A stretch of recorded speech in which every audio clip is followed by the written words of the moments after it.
আসসালামু আলাইকুম। আমি আছি আপনাদের সাথে স্বপ্নের ছোট খামারের তামিম।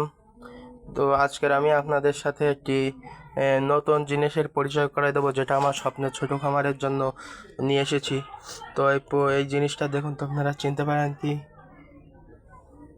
এটা কিন্তু সেই বিখ্যাত বিটল পোকা। তো এটা আমি এক ভাইয়ের কাছ থেকে মাদার কালেক্ট করেছি। সেই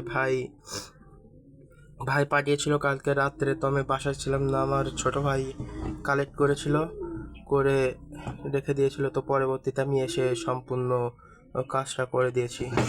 এবং কি এই যে এর নিচে কিন্তু সব ডিম পাড়ার জন্য বাসা করছে। ভাই বলেছিল যে আমার নতুন বাচ্চা, কিন্তু পরবর্তীতে দেখা যাচ্ছে যে তারা মাদার ফুল, তো 1 সপ্তাহের ভেতরে তারা ডিম প্রস্তুত করবে। তো আমি পরবর্তী আপডেট জানতে আমাদের সাথে থাকুন। অবশ্যই লাইক, কমেন্ট, সাবস্ক্রাইব করবেন। ধন্যবাদ।